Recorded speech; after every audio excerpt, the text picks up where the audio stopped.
Today I'd like to talk about the Red Man and his role within the forest. For most it will be pretty obvious. For some they won't fully understand it, but to work out who he is you need to look at ourselves. We've crash landed. A man, you know as the Red Man, has taken Timmy, and our role is to obviously find Timmy, and when we do, we find him within the artifact dead. Now, why is he there? Well, it's quite simple. Somebody has put him there to bring somebody else back to life. The same thing that we have to do when we bring down the plane. We have to go find a survivor and put them within the artifact and bring Timmy back to life. And that's where the Red Man comes into it. Okay now guys, why is he red? Well, I think that one's pretty simple. He's just disguised himself as a cannibal. There was lots of red painting going on within the vault. You saw the walls when you first opened the door. I mean, clearly, you know, they'd been painting it red, all this, and he's just took it. He's disguised himself, he's wearing cannibal stuff and things like that.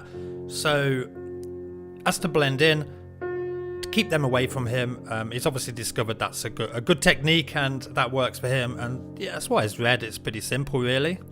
So now, as we explore the facility, you will find many clues as to what is going on. You will find a picture of a Red Man that has Daddy written on it, which was drawn by Megan Cross. Megan Cross is the Red Man's daughter.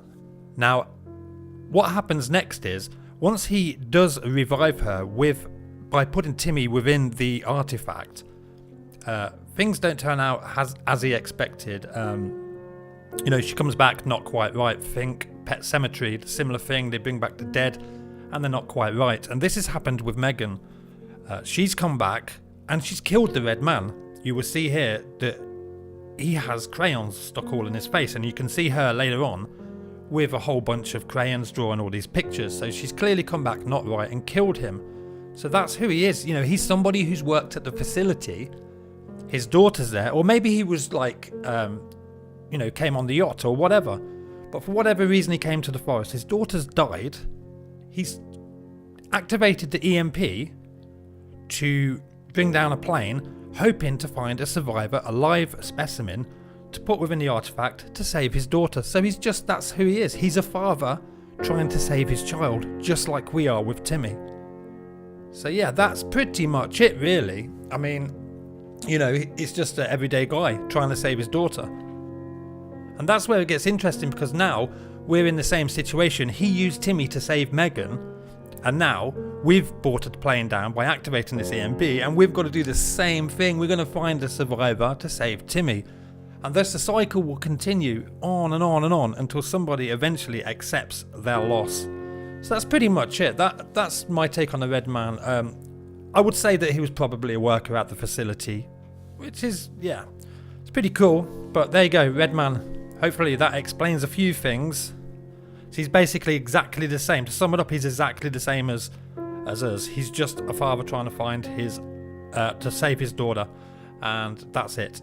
And yeah, by the looks of it, the cycle's going to continue on and on and on. And by the way, I hope you enjoyed my last video, guys. That video was pretty cool. There's still a lot they left out. They left out the 1 year gap. Obviously the part where we have to go find a survivor from the new plane crash and bring him back to the artifact to save Timmy, just like the Red Man did with Megan. So yeah, there we go guys. The Red Man, just a regular guy trying to save his daughter. Hope you enjoyed this video. Bye.